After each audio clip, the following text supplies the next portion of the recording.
Predator.hunting grounds celebrated its 1-year anniversary recently with a big free update.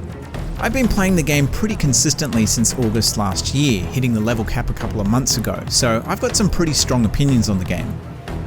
Back in September of 2020 when I reviewed it, I felt that it was a hugely unappreciated diamond in the rough. By that point, it had already received a number of updates, and a lot of the criticisms raised by critics and YouTubers alike had either been improved or completely fixed. Almost a year on, the game has seen numerous updates such as bug fixes, balance changes and new content both free and paid. It also launched on Steam. The big question is though, how has all of this affected the game and can I still recommend it in 2021? The short answer is yes. I believe Predator.hunting grounds has never been better, offering one of, if not the best games based on the Predator IP to date. However, this recommendation comes with a caveat, which is it's still a difficult game to get into, both from a skill level standpoint but also just finding a game. So this re-review is going to discuss exactly why this is, as well as cover the many changes that have been made since my original review. If you're completely new to Hunting Grounds, then I'd recommend checking out my 2020 review, because I'm not going to explain what Hunting Grounds is in this video. I'm mainly going to look at what's new and if now is a good time to jump in. Okay, so with that out of the way, let's boogie.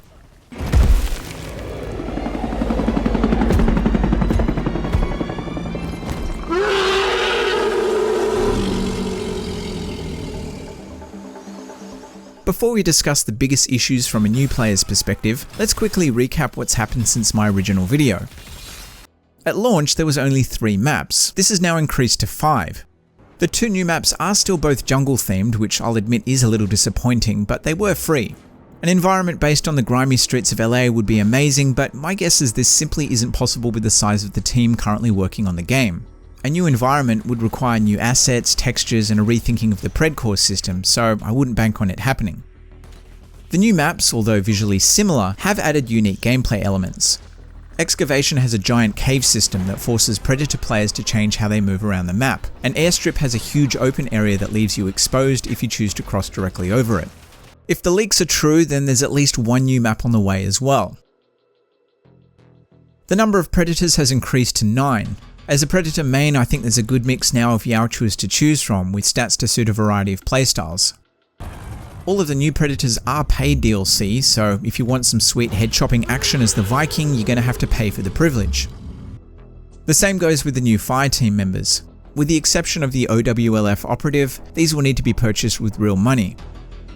I have less experience with the Fireteam as I usually only play as a human when partied up with friends, but again, each character adds something that lets you play the game differently. What I like about the paid DLC is that all of the weapons have eventually been made available to everyone. So although you need to lay down some cash to spam Arnie's voice lines, anyone can rank up to unlock his M16. Sorry, the Mercenary 87. On top of the new characters, each class has been given proficiencies that buff certain stats. For the Fireteam, these range from increasing the amount of time you stayed muddied up to being able to revive teammates faster. On the Predator side, you've got options that can make it easier to find the Fireteam or even gain health when claiming. These definitely added some much needed variety by increasing the number of strategic options. This has had a big impact on the game's meta, and additionally it allows for more player expression. Many people lamented the fact that you couldn't just roll in as the Predator and slaughter the Fireteam with your bare hands. That's still not a viable strategy, however, the ability to create melee-focused builds has made this approach more feasible. You can now see how attachments affect weapon performance. This is a small but important change and something that I highlighted in my original review. I don't know how accurate these bars are, but they do at least give you some understanding of the pros and cons of each attachment.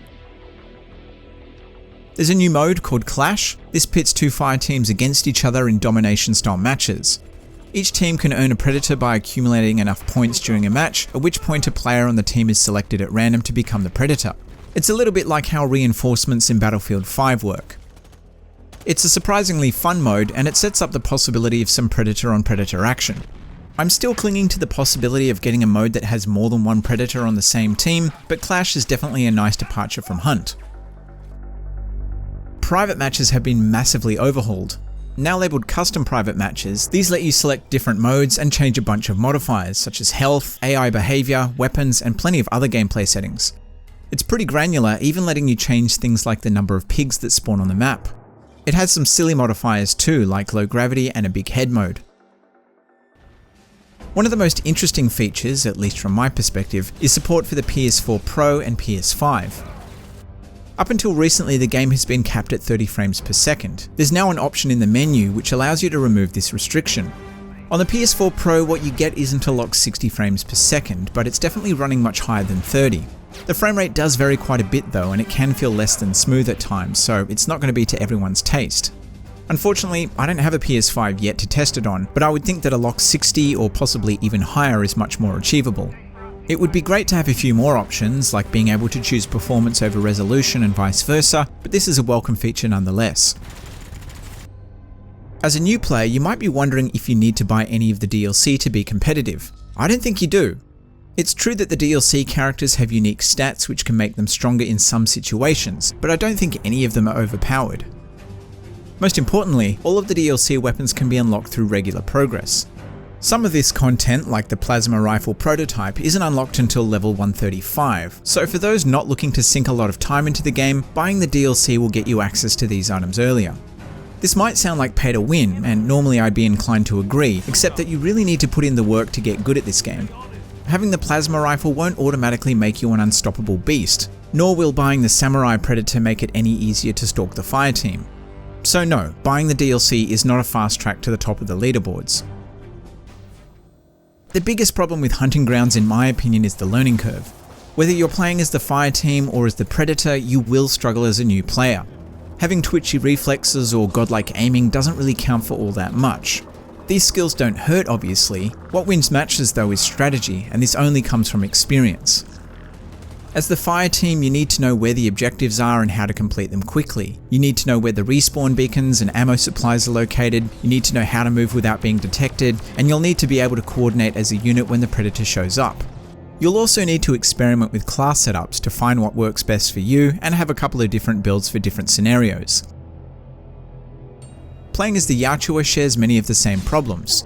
You need excellent map knowledge and situational awareness so you can move around undetected and stick with the fire team. You need to know the strengths and weaknesses of each weapon and how to balance your energy use and when it's safe to go in for a melee attack. Shit, even finding the fire team when you're new to the game can be a real challenge. All of this becomes easier with time, but I've rarely found myself in a situation where winning was a cakewalk. If it was because the enemy team or predator were noobs.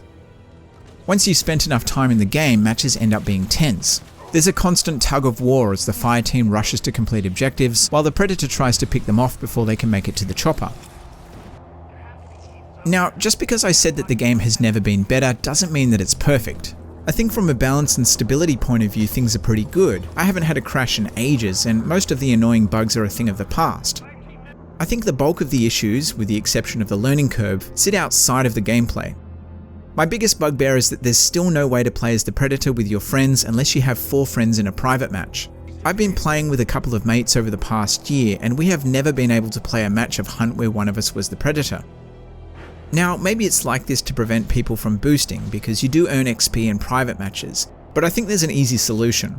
Either add the ability to open public slots in private matches, or let people in a party wait in a lobby and fill the remaining slots with randoms. If people in the party have chosen to queue as the predator, then one player should be selected at random.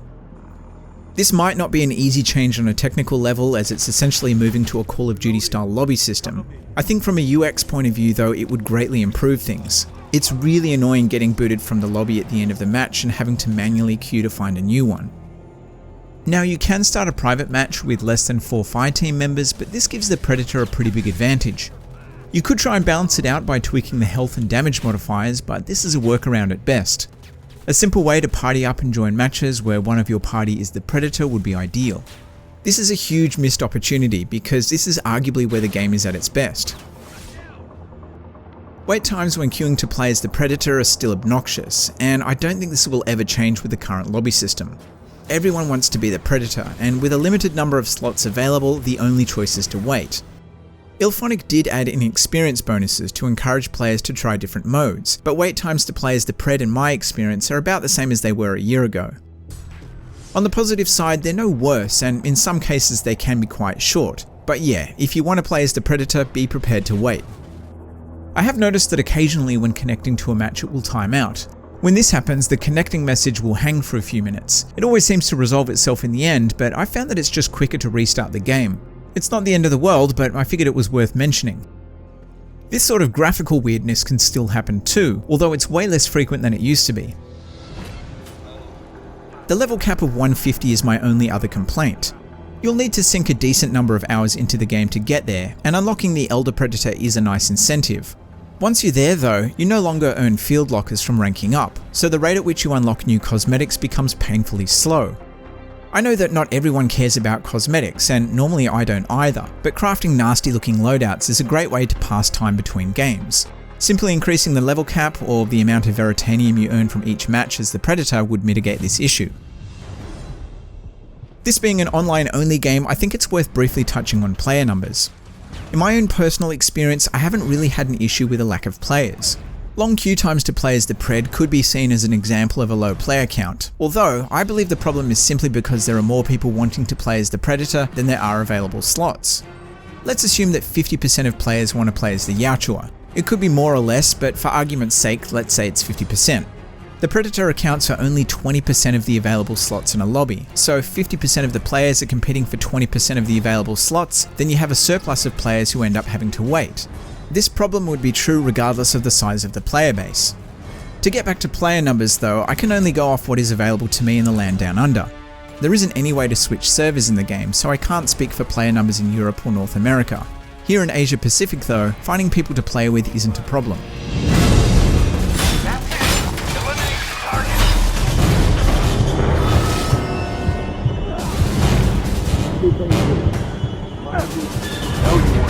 So in conclusion, yes, Hunting Grounds is still a game I highly recommend. Many, if not all, of the problems that were raised at launch have been addressed in some way, and the various changes to gameplay via new content or balance updates have kept things interesting. If you are on the fence because of the performance or lack of content, I can confidently say these are no longer concerns, particularly because you can pick this game up so cheap now. Hopefully that's answered all the questions that you have about Predator Hunting Grounds. If you enjoyed this video, a like is always appreciated, and of course a dislike will let me know I need to improve. If you're new around here, hit that subscribe button and the bell to be notified when new videos go live, and if you want to support and be more involved in the channel, head on over to the Patreon page. Otherwise, thanks for your time.